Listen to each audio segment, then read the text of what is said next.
నమస్తే, welcome to 99 TV big debate స్వాగతం. Ayatollah Ali Khamenei కుమారుడు ముస్తఫా ఖమేనీ బ్రతికున్నాడా లేదా? ఈ సందేహం ఎవరికి వచ్చింది, ఎందుకు వచ్చింది? ఎందుకంటే నిన్న హఠాత్తుగా ఇరాన్ టీవీ ఛానల్స్లో ఆయన స్వరంతో కూడిన ఒక ఆడియో టేపు, దాని పక్కనే ఆ ఛానల్స్కి సంబంధించిన న్యూస్ ప్రజెంటర్స్ వాళ్ళ వ్యాఖ్యానాలు వరుసగా వచ్చాయి. ఇది కొంత సందేహాస్పదంగా ఉంది. ఒకవేళ ఆ దాడి జరిగిన తర్వాత గాయాలతో బయటపడ్డ ముస్తఫా ఖమేనీని సుప్రీం లీడర్గా ఎన్నుకున్న తర్వాత కూడా ఆయన ఎందుకు ఒక ప్రెస్ మీట్ ఆర్గనైజ్ చేయలేదు?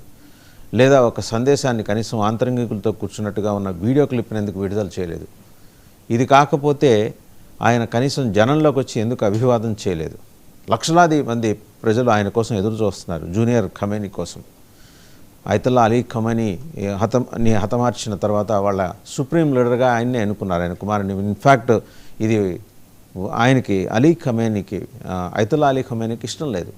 మనం ఏ వారసత్వ రాజకీయాలకు వ్యతిరేకంగా పోరాడామో అదే వారసత్వ రాజకీయాలని మనం ఎంకరేజ్ చేయకూడదు. కొత్త లీడర్ వస్తాడు, నా కుటుంబం నుంచి కాదు అని ఆయన స్పష్టం చేసిన తర్వాత కూడా ఈయన్నే అనుకున్నారు. కారణం ఏంటంటే ఐఆర్జీసీ చీఫ్కి ఈయనకి ఉన్న సాన్నిహిత్యం, ఈయనకు ఐఆర్జీసీ తోటి కలిసి పనిచేసిన ఒక వెసులుబాటు. సరే, అన్నీ అయిపోయిన తర్వాత నిన్న ఎందుకు హఠాత్తుగా ఈ ప్రకటన చేశారు? ఆయన అందులో ఆడియో టేప్ అయిందా కాదా, ఏఐ జనరేటెడ్ అనే దాని మీద కూడా వియాన్, అంతర్జాతీయ మీడియా సంస్థ వియాన్ నిన్న ఒక సుదీర్ఘమైన కథనాన్ని ప్రచురించింది.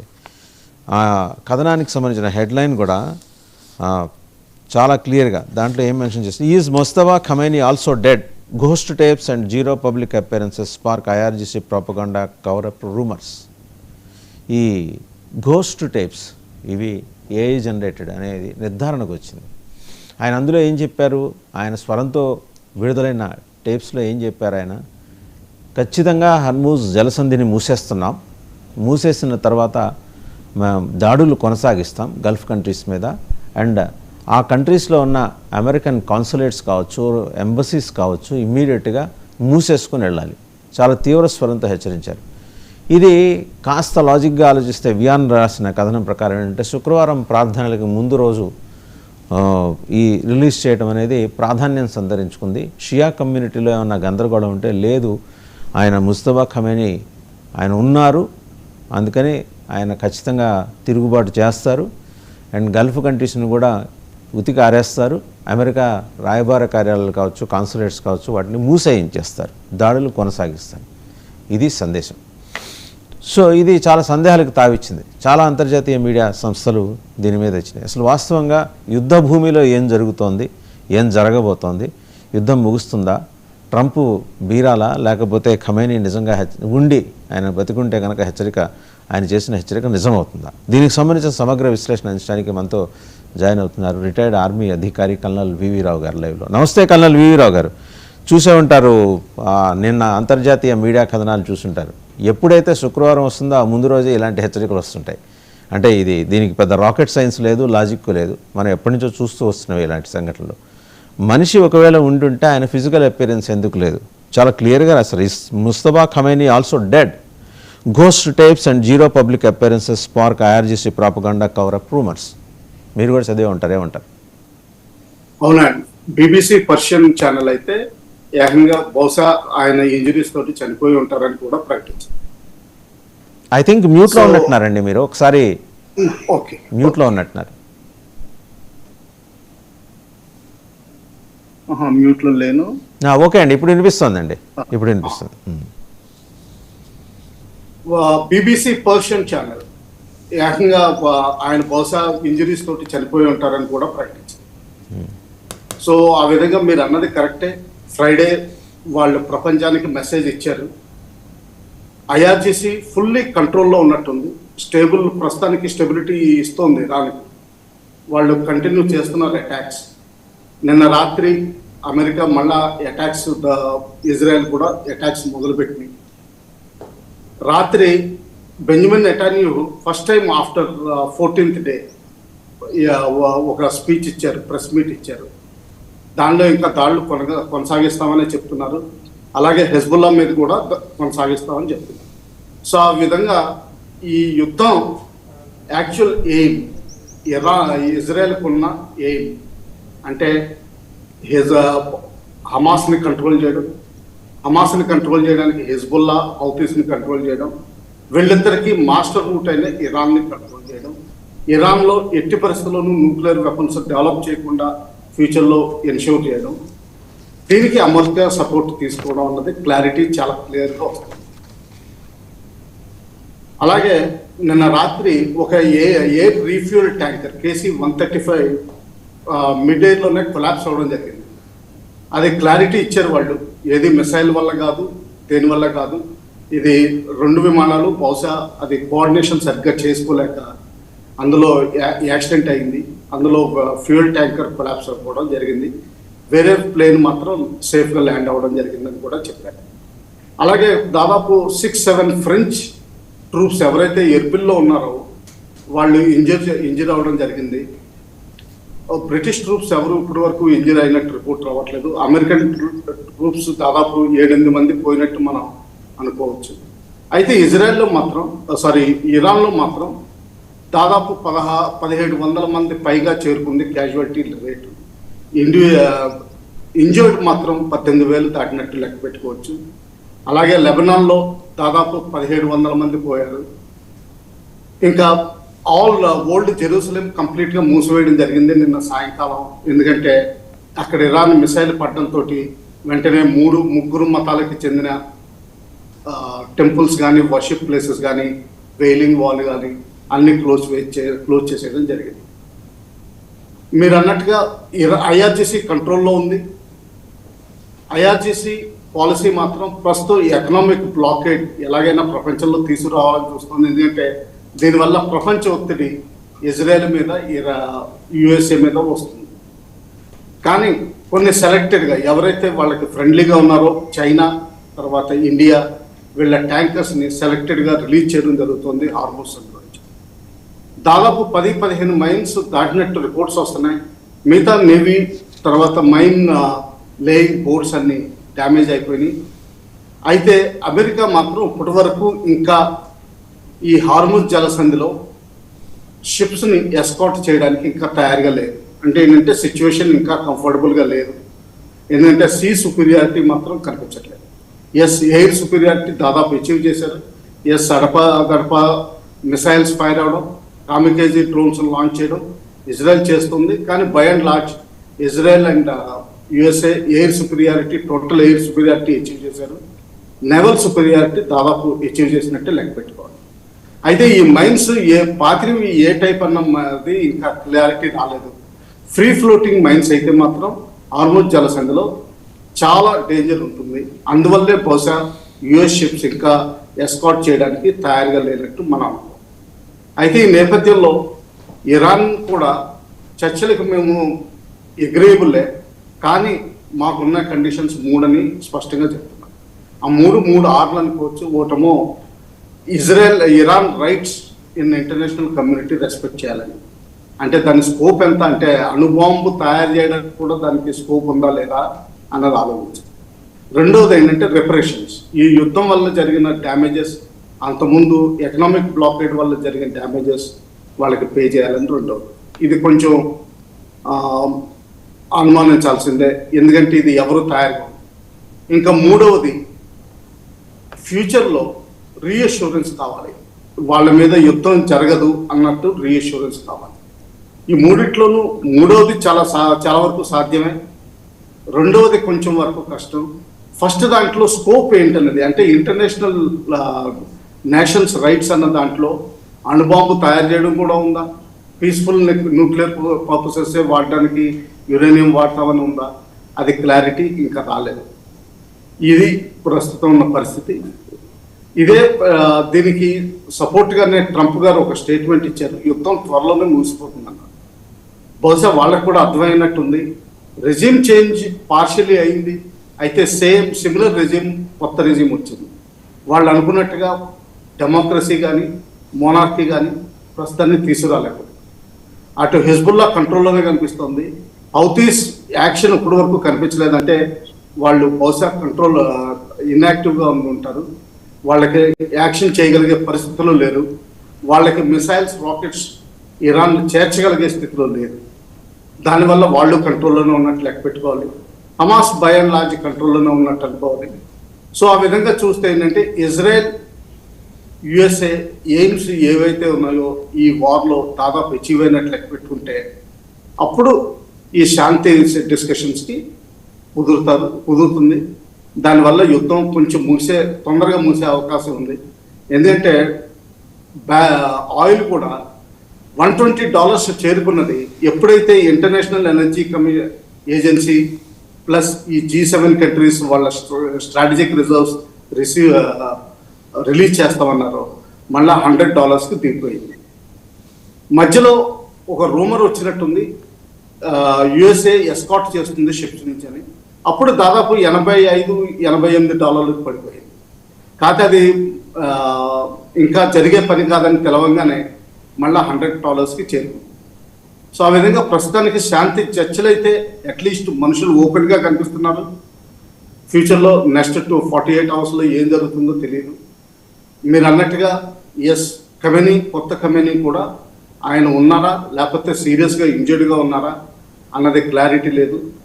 బీబీసీ పర్షియన్ మాత్రం చాలా డౌట్స్ ఎక్స్పెక్ట్ చేస్తుంది అతను జీవించే ఉన్నారని. కానీ ఐఆర్జీసీ మాత్రం ఫుల్ కంట్రోల్లో ఉంది. వాళ్ళు మొత్తం ఇరాన్ని నడిపిస్తున్నారు, ఇది మాత్రం గ్యారెంటీ. చెప్పండి. వీరు కన్నరావు గారు అయితే ఇంత డేరింగ్గా అయితే ఇంతవరకు అంతర్జాతీయ కథనాలు ఎప్పుడు రాయలా అంతర్జాతీయ మీడియా సంస్థలు. వాళ్ళు ఏంటంటే పాయింట్ టు పాయింట్ మెన్షన్ చేసుకుంటూ వియాన్ అయితే మెన్షన్ చేసుకుంటూ వచ్చింది ఖచ్చితమైన సమాచారం. మీరన్నట్టు ఆయన సజీవంగా ఉన్నారనే దానికి ఊతం ఇచ్చే విధమైన ఆధారాలు ఏమి మరి వీళ్ళు రాసిన కథనంలో లేవు. ఒకవేళ సీరియస్లీ ఇంజూర్ అయితే సీరియస్లీ ఇంజూర్డ్ అని పెడతారు. నేరుగా హెడ్లైన్ పెట్టేసి నడిపించారంటే వాళ్ళకి they might have some clue. And ఇంకోటి మీరు గమనించండి, జనరల్గా ఇలాంటి ఉగ్రవాద గ్రూపుల ఆధ్వర్యంలో నడిచే దేశాలు కానీ సంస్థలు కానీ లేకపోతే సమూహాలు కానీ శుక్రవారం రోజు ప్రార్థనలకు ముందు రోజు ఇలాంటి సంకేతాలు కొన్ని పంపిస్తుంటాయి. మనం అక్రాస్ ద గ్లోబ్ ఇది యూనివర్సల్గా ఉన్న ఒకటే ఫార్ములా, అదే చేస్తుంటాయి. బట్ అంత సుప్రీం లీడర్ ఆయన సజీవంగా లేరనేంత డైరింగ్గా ఆ పబ్లికేషన్ వెళ్ళింది అంటే, ఆ కథనం ఇచ్చిందంటే వాళ్ళకేదో ఖచ్చితంగా సమాచారం ఉంటుంది ఎంతో కొంత. సీరియస్లీ ఇంజూర్డ్ ఆయన ఉంటే ఎందుకు చూపించట్లా? వాళ్ళు అడిగిన ప్రశ్న ఏంటంటే ఆడియో టేప్స్ అందరికీ రిలీజ్ చేశారు. న్యూస్ ప్రజెంటర్స్ యాంకర్స్ వచ్చి అదంతా వినిపించేసి తర్వాత వాళ్ళ అనాలిసిస్ వాళ్ళు ఇచ్చుకుంటూ వచ్చారు ఇరాన్ ఛానల్స్లో. అంటే ఈయన బ్రతికే ఉన్నాడు, ఈయన మనతోటే ఉన్నాడు, ఈయన భరోసా మనకు ఉంది, సో దీన్ని చూసుకొని మనం దాడులు చేయాలి, మనం సమిష్టిగా ఉండాలి అని చెప్పి ఇరాన్లో ఉన్న ఆయన ఫాలోయర్స్కి లక్షలాది మంది ఫాలోయర్స్ ఉన్నారు. ఏ మాటకా మాట ఆ దేశంలో వాళ్ళకేమీ ఎంత వ్యతిరేకత ఉందో అంత అనుకూలత కూడా ఉంది. సో వాళ్ళందరినీ ఇంటిగ్రేట్ చేసి మొరల్ బిల్డప్ చేయడం కోసం చేసిన ప్రయత్నంగా దీన్ని మనం చూడొచ్చా? అందులో దొరికిపోయారా ఐఆర్జీసీ? ఎగ్జాక్ట్లీ.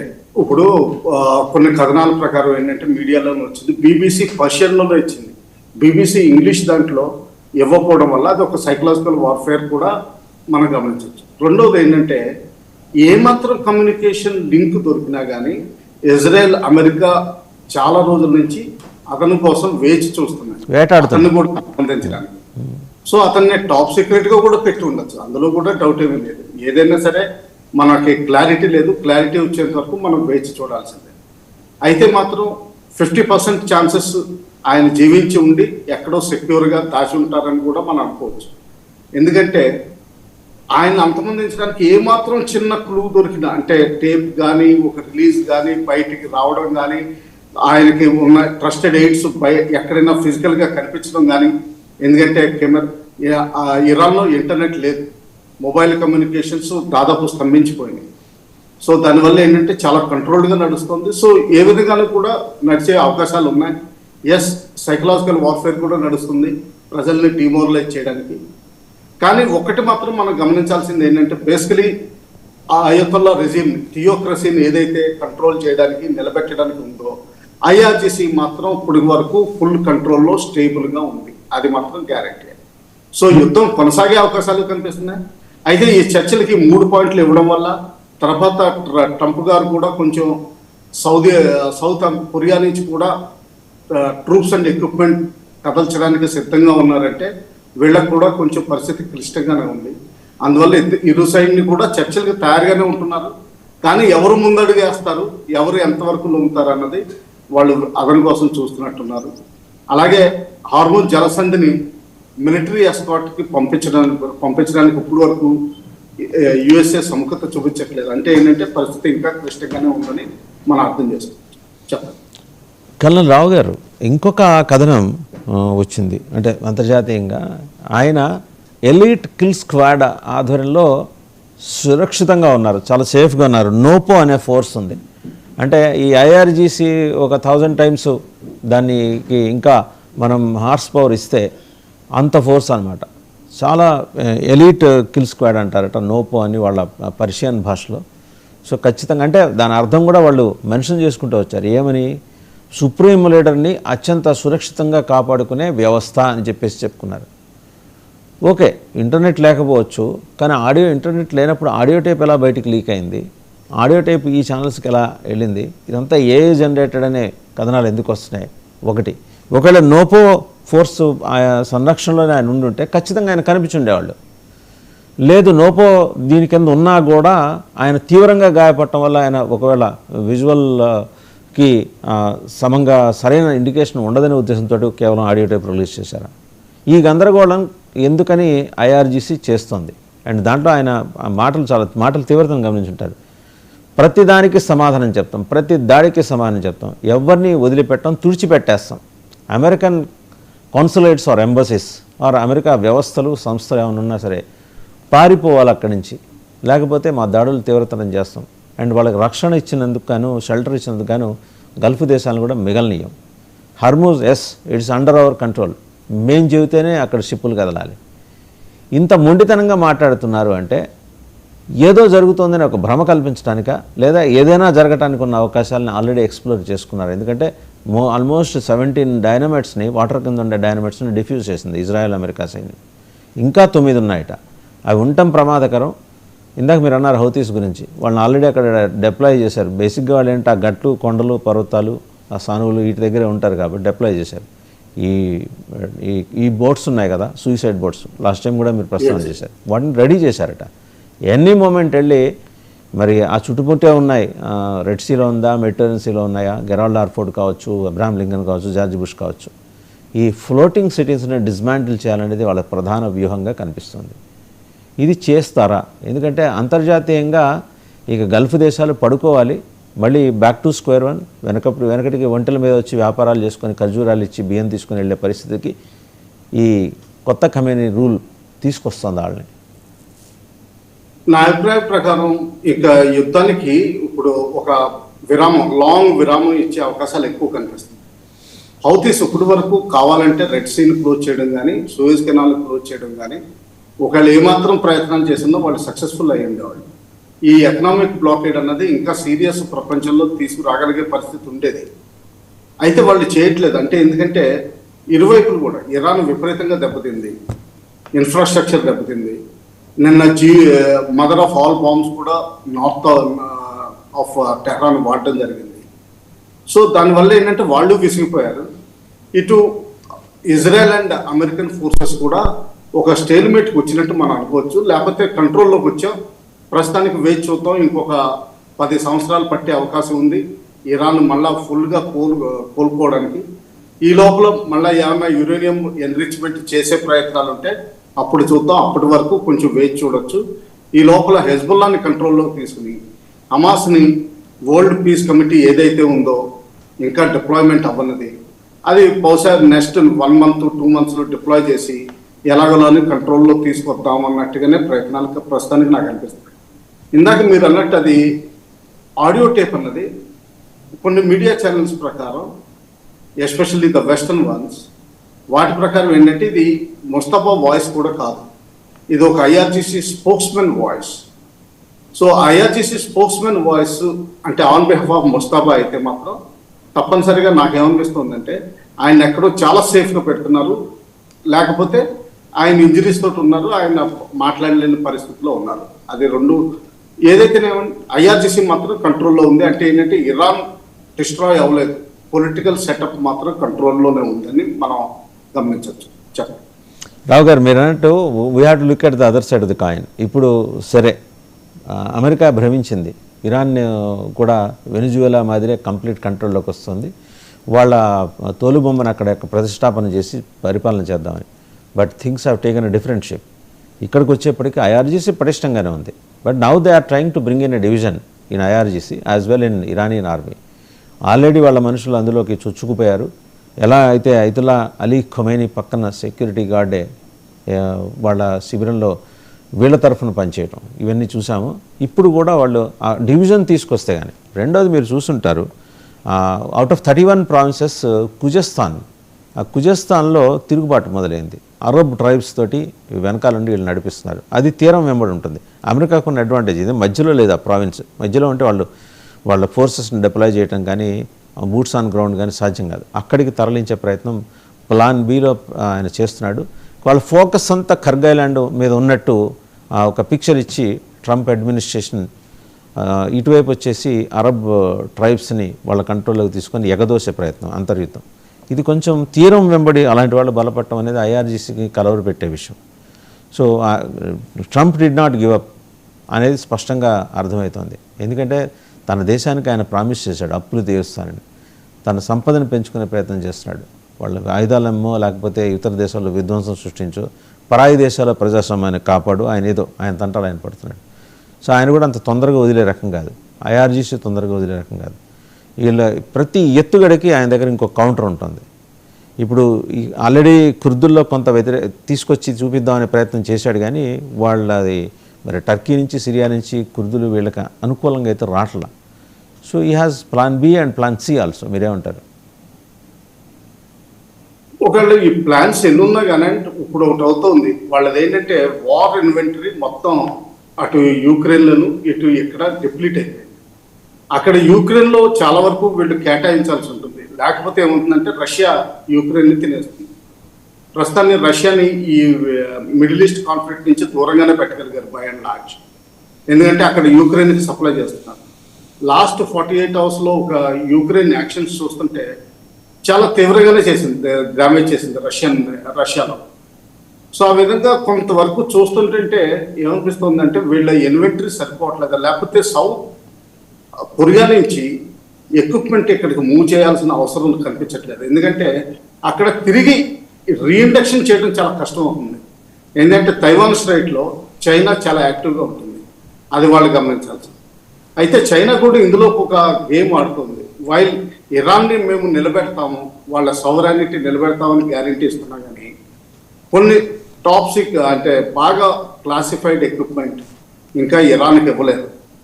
వాళ్ళ దగ్గర ఉన్న కొన్ని మిసైల్స్ ఏంటంటే ఎస్పెషల్లీ నేవల్ ఎసెట్స్ని డ్యామేజ్ చేయడానికి లేకపోతే ముంచేయడానికి తీవ్రంగా ఉపయోగపడతాయని వాళ్ళ అనౌన్స్మెంట్స్. అయితే మాత్రం ఇరాన్కి ఇప్పుడు వరకు ఇవ్వలేదు. ఎస్పెషల్లీ CM-302 ఆ మిసైల్ మాత్రం ఇప్పుడు వరకు ఇవ్వలేదు. అంటే ఏంటంటే ఈ గేమ్లో అందరూ ఎవరికి కావాల్సిన గేమ్, ఎవరు ఎయిమ్స్ అచీవ్ చేయాల్సినంత గేమ్ ఆడుతున్నారని నా అభిప్రాయం. ఆ గేమ్లో ఇప్పుడు ఐఆర్జీసీ పటిష్టంగా ఉన్నప్పుడు ఐఆర్జీసీని బ్రేక్ చేయడానికి, ఎస్పెషల్లీ అది ఒక డివల్యూటెడ్ ఆర్గనైజేషన్. ఈ 31 ప్రావిన్సెస్ అనండి, డిస్ట్రిక్ట్స్ అనండి, మన ఇండియా స్టాండర్డ్లో చూసుకుంటే ఇవి డిస్ట్రిక్ట్సే. ఈ డిస్ట్రిక్ట్స్లో అన్నిటికీ ఐఆర్జీసీకి డివల్యూట్ చేస్తారు పవర్. అంటే ఏ డిస్ట్రిక్ట్ మాత్రం ఆ డిస్ట్రిక్ట్ తీవ్రంగా ఫైట్ చేస్తుంది. అటువంటి సమయంలో కర్డ్స్ను వాడినా కానీ లేకపోతే స్టేట్ ట్రూప్స్ని ఇప్పుడు ఎవరైతే బేసికలీ ఇరాక్లో ఉన్నారో వాళ్ళే వాడడం వీలవుతుంది. ఎందుకంటే సముద్రంలో వచ్చిన ట్రూప్స్ ఎవరు డిప్లాయ్మెంట్ కనిపించలేదు ఇప్పటి వరకు. వాటికి ల్యాండింగ్ షిప్స్ విపరీతంగా కావాలి. ఆ ల్యాండింగ్ షిప్స్ ఎక్కడ కనిపించట్లేదు. అంటే ఏంటంటే ఇరాక్లోనే దింపాలి. తర్వాత ఇంకోటి మనం గమనించాల్సింది ఏంటంటే ఈ లాస్ట్ 14 డేస్లో మిడిల్ ఈస్ట్లో ఉన్న దేశాలు వాటిలో ఉన్న అమెరికన్ బేసెస్ మీద ఎన్ని అటాక్స్ జరిగినా కానీ యాంటీ ఇరాన్ మాత్రం స్పష్టంగా కనిపించలేదు. అలాగే ప్రో అమెరికన్ కూడా ఇప్పుడు కొంచెం వెయిన్ అవుతుంది. నిన్న యుఏఈ ఇచ్చిన స్టేట్మెంట్ చూస్తే మేము మా దేశాన్ని వేరే అంటే అమెరికన్ ట్రూప్స్ వాడడానికి ఒప్పుకోము, అయితే ఇరాన్కి మాత్రం రిట్రిబ్యూట్ చేస్తామన్నారు, కానీ మళ్ళీ లాస్ట్లో డిప్లొమాటిక్గా వెళ్తామన్నారు. అంటే ఇరాన్కి ఎగ్నెస్టివ్ కాదు, కానీ ప్రో అమెరికన్ కూడా కాదు. తర్వాత ఇరాన్ ఫైనాన్షియల్ ఇన్ఫ్రాస్ట్రక్చర్ కూడా డ్యామేజ్ చేస్తానని చెప్పి గ్యారంటీ ఇచ్చింది. అంటే బ్యాంకింగ్ ఇన్ఫ్రాస్ట్రక్చర్ ఇటువంటివన్నీ కూడా. అందువల్లే బహుశా కొన్ని పాపులర్ అమెరికన్ బ్యాంక్స్ అన్ని మిడిల్ ఈస్ట్లో క్లోజ్ చేయడం జరిగింది ప్రస్తుతానికి టెంపరీ. సో ఆ విధంగా చూస్తే ఏంటంటే 50-50% నడుస్తుంది. వీళ్ళకు కూడా రెజ్యూమ్ చేంజ్ అన్నది మాత్రం బహుశా జరగలేదు. పార్షియల్లీ జరిగినా కానీ సిమిలర్ టైప్ ఆఫ్ రెజ్యూమ్ వచ్చింది. అయితే ఈ రెజ్యూమ్ స్టార్టింగ్లో ఎప్పుడు పౌరుషంగానే మాట్లాడుతుంది. అంటే ముస్తఫా కూడా పౌరుషంగానే మాట్లాడతారు, ఏదో వాళ్ళ ఫాదర్ కంటిన్యూటీ చేస్తున్నట్టు, వాళ్ళ ఫాదర్ పాలసీస్. కానీ తర్వాత ఒకవేళ నిజంగా బతుకుంటే మాత్రం కొంచెం డైల్యూట్ అయ్యే అవకాశాలు ఉన్నాయి. కానీ ఎందుకంటే వాళ్ళు కూడా ఈ మొత్తం ఈ మిడిల్ ఈస్ట్లో కొన్ని దేశాలు గ్రహించాల్సిన కొన్ని పాయింట్లు ఏంటంటే, one of the first points is nuclear పవర్కి వెళ్ళవద్దు, కొంచెం దూరంగానే ఉండడం బెటర్. ఎందుకంటే అమెరికా ప్లస్ వెస్టర్న్ దేశాలు ఎప్పుడు దాడి చేస్తాయో తెలియదు. న్యూక్లియర్ పవర్ కాకుండా వేరే పవర్ సప్లై సోర్సెసే ఎక్స్ప్లాయిట్ చేయడం బెటర్. ఎందుకంటే ఇరాన్ ఇప్పుడు యుద్ధం జరుగుతుంది బేసికలీ న్యూక్లియర్ వల్ల. హెజ్బుల్లాకి సపోర్ట్ చేసినందుకు కొంతవరకు ఇరాన్ మీద యాంటీ ఫీలింగ్స్ ఉన్నాయి వెస్ట్, కానీ న్యూక్లియర్ దాన్ని చూపించుకుని వాళ్ళు వస్తున్నారు. అంటే ఏంటంటే ప్రపంచ దేశాలకు ఒక మెసేజ్, న్యూక్లియర్ మాత్రం ఫోకస్ చేయకండి, వేరే వాటి మీద వెళ్ళండి. ఇంకోటి ఏంటంటే ఈ వార్లో మిసైల్స్, డ్రోన్స్, తర్వాత రెడార్ టెక్నాలజీ, తర్వాత స్టెల్త్ టెక్నాలజీ, తర్వాత ఇంటర్సెప్షన్ టెక్నాలజీ, S-400 లాంటి మిసైల్ సిస్టమ్స్, ఇవన్నీ ప్రామినెన్స్లో కనిపిస్తున్నాయి. అంటే ఎంటైర్ వార్ స్ట్రాటజీ అంతా మారిపోతుంది ప్రపంచం అంతా. మన ఆపరేషన్ సింధూర్లో కూడా అదే చూసాం. మన ఆపరేషన్ సింధూర్లో ఎక్కడ గ్రౌండ్ ట్రూప్స్ డిప్లాయ్ చేయలేదు మనం, కానీ మనకున్న టార్గెట్స్ అన్ని అచీవ్ చేసాం, స్ట్రాటజీ కూడా మనం అచీవ్ చేసాం. తర్వాత ఫ్యూచర్లో కూడా వీళ్ళని క్వశ్చన్ మార్క్ కింద పెట్టారు, వాళ్ళకి ఎప్పుడు డౌట్ఫుల్. అందులో ఒకటి చిన్న అంశం వాటర్ వార్. ఈ వాటర్ వార్ ఒకటి మొదలవుతుంది. మనం సింధు దాన్ని సస్పెన్షన్ ద్వారా వాటర్ని వెపనైజ్ చేయగలుగుతున్నాం, ఒక విధంగా కరెక్టే. తర్వాత మనకి వాటర్ రిసోర్సెస్ ఎక్కువ కావాలని అడుగుతున్నాం, ఇటు బంగ్లాదేశ్ తోటి అటు పాకిస్తాన్ తోటి కూడా. మొన్న ఇరాన్ కొన్ని వాటర్ ఇన్ఫ్రాస్ట్రక్చర్స్ మీద మిడిల్ ఈస్ట్లో అటాక్ చేయడం చూస్తుంటే, ఆయిల్ తర్వాత మిగతా రిసోర్సెస్ కంటే షిప్పింగ్ ఆఫ్ చేసిన తర్వాత ఇంకా వాటర్ రిసోర్సెస్ మీద ఎక్కువ కనిపిస్తుంది. సో ఆ విధంగా చూస్తుంటే ఏంటంటే మొత్తం స్ట్రాటజీ మారుతుంది ప్రపంచం అంతా. అటు యుక్రెయిన్లో కూడా 4.5 years, అంటే 4 years ప్లస్ ఇప్పటి వరకు రష్యాని హోల్డ్ చేయగలిగారు. చిన్న కంట్రీ యుక్రెయిన్, ఏమాత్రం మిలిటరీ రిసోర్సెస్ లేని కంట్రీ, ఇదంతా వెస్టర్న్ శక్తితోటి అమెరికన్ శక్తితోటి వెయిట్ చేయగలిగారు. అయితే ఈ 4.5 yearsలోనూ చాలా వరకు ఏవైతే బిల్టప్ రిజర్వ్స్ ఉన్నాయో, కొత్తగా మ్యానుఫ్యాక్చర్ లేకుండా ఉన్నాయో, అవన్నీ డిప్లీషన్కి దాదాపు 0 స్టేజ్కి చేరుకున్నట్టు మనం అనుకోవచ్చు. ఈ టైంలో చైనా తైవాన్ని అటాక్ చేస్తే నిజంగా యుఎస్ఏ అండ్ వెస్టర్న్ కంట్రీస్ చైనాని కన్ఫ్రంట్ చేయగలిగే కెపాసిటీ లేదు. ఇవి కొత్తగా మిసైల్స్ ఇవన్నీ మ్యానుఫ్యాక్చర్ చేయాలన్నా కానీ కనీసం 2 years పడుతుంది. ఆ 2 years లోపల చైనా ఏం చేస్తుందో తెలియదు. ఇది ఓవరాల్ స్ట్రాటజీ మనం ప్రపంచంగా చూసుకుంటే, ప్రపంచ వైడ్ చూసుకుంటే కొంతవరకు అర్థమవుతుంది. అంటే ఇప్పుడు అమెరికా కూడా కొంచెం హెజిటేట్ చేస్తుంది, వార్ని కంటిన్యూ చేసి ఫుల్ రెజ్యూమ్ని, అంటే ఇప్పుడు IRGCని బ్రేక్ చేస్తేనే కానీ రెజ్యూమ్ చేంజ్ అయ్యే అవకాశం లేదు. IRGCని బ్రేక్ చేయాలంటే ల్యాండ్ ఇన్వేజన్ కావాల్సింది.